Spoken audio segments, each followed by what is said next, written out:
11th वालों के लिए आज का टॉपिक है लार्ज इंस्टेंस का। तो yesterday we read out small instance, we discussed about small instance and we have seen that small instance are mainly made of three parts, that is the starting part is duodenum and then it is jejunum and it is ileum।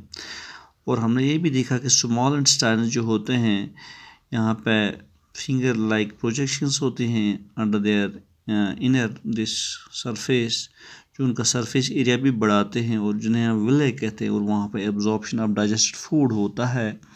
और इसके साथ साथ हमने देखा small instance में कि वो तकरीबन 6.5 से 7.5 मीटर तक या 6.25 से 7.5 मीटर तक लंबे होते हैं, और उनकी जो लेंथ होती है that depends upon the height of a person and not upon the weight of the person.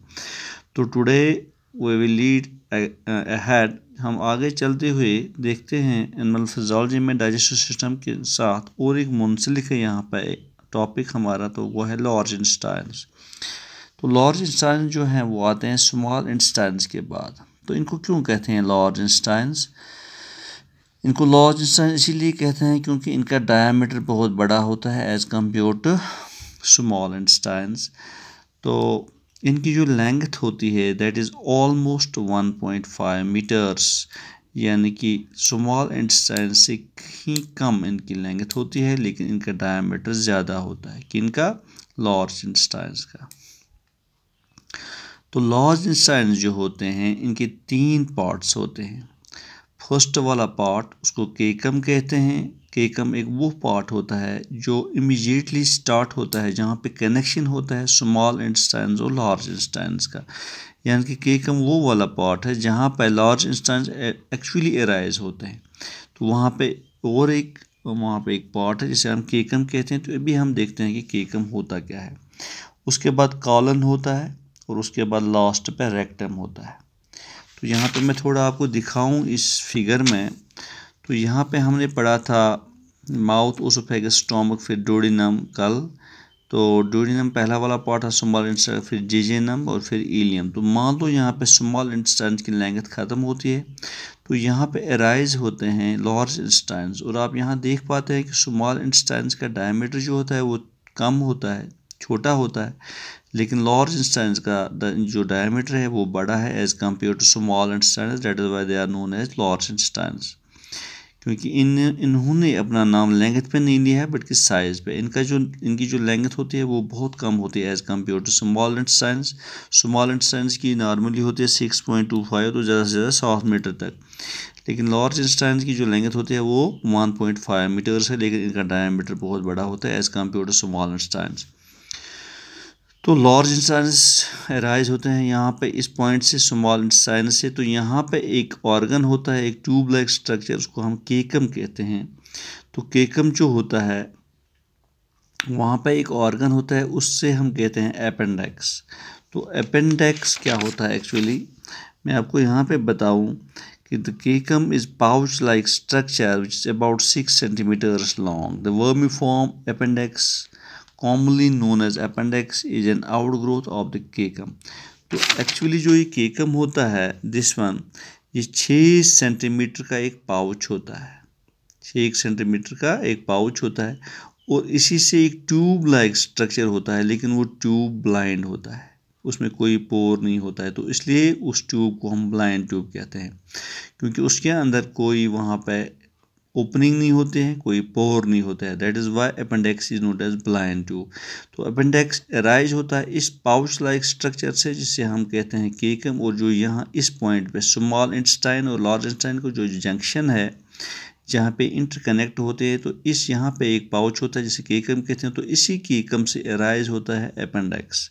तो एक केकम नॉर्मली होता है 6 सेंटीमीटर्स लॉन्ग, और जो अपेंडिक्स है उसकी जो वॉल होती है बाहर, वो एक्चुअली उसमें लिम्फॉइड टिश्यूज़ होते हैं या लिम्फॉइड सेल्स होते हैं।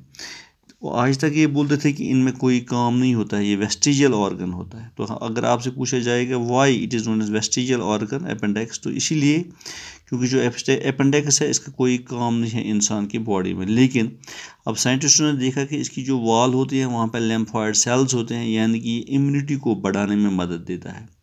अगर कोई फॉरेन पार्टिकल आएगा या इन्फेक्टेड पार्टिकल पैथोजन आएगा तो उसके खिलाफ इम्यूनिटी डेवलप करते हैं।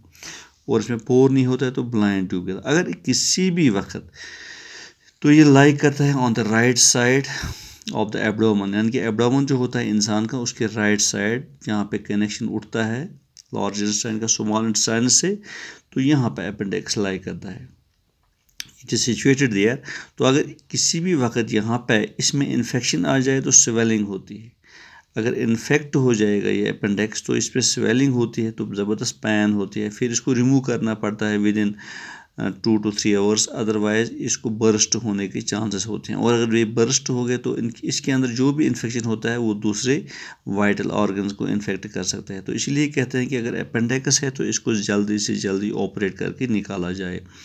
तो बता रहा हूँ यहाँ पे जो अपेंडिक्स है, अगर यहाँ पे इसमें इन्फेक्शन हो गया तो राइट साइड में बहुत ही ज़्यादा अनबेरेबल पेन होती है, तो उससे कहते हैं उस वक्त अपेंडिसिटीज़। Appendicitis is a disease, it is a condition when our appendix got infected और वहाँ बहुत ही ज़्यादा सीवियर पेन होती है, तो फिर डॉक्टर को ऑपरेट करना पड़ता है। तो उसके बाद हमारा जो पार्ट आता है ये जो आप देख पा रहे हैं असेंडिंग, यानी कि जो खड़ा होता है, खड़ा जा रहा है, फिर ट्रांसवर्स जो ऐसे जाता है ट्रांसवर्स लाइन में, फिर जो डाउनवर्ड आता है जिसके इसे कहते हैं डिसेंडिंग पार्ट।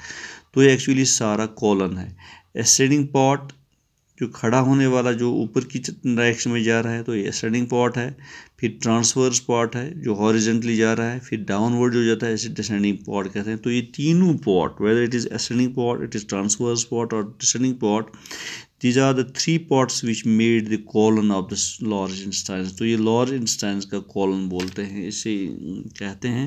तो large intestines में आपको पता होना चाहिए कि नॉर्मली जो हमारे large intestines में यहाँ पे फूड की एब्जॉर्प्शन नहीं होती है, लेकिन फूड की एब्जॉर्प्शन होती है विले में, जो कि होते हैं एट द इनर लायर या at the inner surface of our small intestines, जो होते हैं फिंगर लाइक प्रोजेक्शंस। लेकिन वाटर कंटेंट जो होता है हमारे फूड में और जो मिनरल्स होते हैं उसकी एब्जॉर्प्शन आपको पता होना चाहिए होता है यहाँ पे किसमें, लार्ज इंटेस्टाइन्स में। और इसके अलावा जो एंडोसियस फूड होता है वो फिर यहाँ पे रहता है इस लार्ज इंटेस्टाइन्स में, यही काम लार्ज इंटेस्टाइन्स का। तो ये 3 पार्ट्स है, असेंडिंग कॉलन है, ट्रांसवर्स कॉलन है और डिसेंडिंग कॉलन है। ये कॉलन पोर्शन है किसका, लार्ज इंटेस्टाइन्स को। इसके बाद हमने केकम भी देखा, कॉलन भी देखा, तो इसके बाद आता है लास्ट पे हमारा रेक्टम वाला पोर्शन। और जो रेक्टम होता है, रेक्टम वाला पोर्शन यहाँ पे मैंने लिखा है the sigmoid colon opens in rectum. तो रेक्टम जो होता है लास्ट के जो 20 सेंटीमीटर होते हैं डाइजेस्टिव ट्रैक्ट के, तो ये होता है पूरा रेक्टम। और इसमें जो लास्ट के एंड पे ओपनिंग जहाँ एंड होती है इसकी डाइजेस्टिव सिस्टम की, तो वो वहाँ जो 2 सेंटीमीटर वाला पोर्शन होता है that is known as anus. तो एनस जो होता है इसके 2 स्फिंक्टर्स होते हैं, एक होता है इंटरनल एनस स्फिंक्टर और दूसरा होता है एक्सटर्नल एनल स्फिंक्टर और एक्सटर्नल एनस स्फिंक्टर। तो 2 स्फिंक्टर होते हैं, एक इंटरनल एनल स्फिंक्टर होता है और दूसरा एक्सटर्नल एनल स्फिंक्टर होता है। ये 2 सेंटीमीटर का होता है टोटल। लेकिन जो रेक्टम है एक ऐसी केनाल है कि जो 25 सेंटीमीटर्स की बनी होती है। तो मान लो यहाँ पे कॉलन है, फिर इसका साइज थोड़ा छोटा होता है, पतला होता है डायमीटर, तो फिर ये एक कैनाल सा बनाता है, उसे कहते हैं एनल रेक्टम, पूरा एनल कैनाल। तो ये टोटल 25 सेंटीमीटर्स का होता है। और इसकी जो लास्ट वाले ये 20 सेंटीमीटर्स का होता है और इसकी जो लास्ट वाले 2 सेंटीमीटर्स यहाँ पे होते हैं। तो ये डाइजेस्टिव ट्रैक्ट जो हमारा है, यहाँ एलिमेंट्री कैनाल है, माउथ से स्टार्ट होके एनएस पे कंप्लीट होता है। तो यहाँ पे पूरा आपने देखा डाइजेशन कहाँ कहाँ किस किस पार्ट में होता है। फिर लास्ट पे जो ये अनडाइजेस्टेड फूड यहाँ रहता है हमारे लार्ज इंटेस्टाइन्स में, वो फिर ड्राइन आउट होता है in the form of faces through this anus. और ये एनस जो होता है ये 2 सेंटीमीटर्स का होता है और इसमें 2 स्फिंक्टर्स होते हैं, एक होता है अंदर की तरफ, एक बाहर। और जो अंदर की तरफ होता है उसे कहते हैं इंटरनल एनल स्फिंक्टर और जो बाहर के होते हैं उसे कहते हैं एक्सटर्नल एनल स्फिंक्टर। और जो इंटरनल एनल स्फिंक्टर होता है वो स्मूथ टिश्यू का बना होता है, स्मूथ सेल्स का, स्मूथ टिश्यू को, लेकिन वो जो बाहर का एनालिसिस फैक्टर होता है वो होता है स्ट्रैप्ड वॉलंटरी मसल्स का। मसल्स होते हैं स्ट्रैप्ड होते हैं और वो वॉलंटरी होते हैं। तो इस तरह से आज हमने अपना डाइजेस्टिव सिस्टम, डाइजेस्टिव ट्रैक्ट या एलिमेंट्री कैनाल कंप्लीट किया। तो होप स्टूडेंट्स आपने ये टॉपिक एंजॉय किया होगा। अगर कहीं भी कोई क्वेरी होगी do call me. Thank you, have a good day.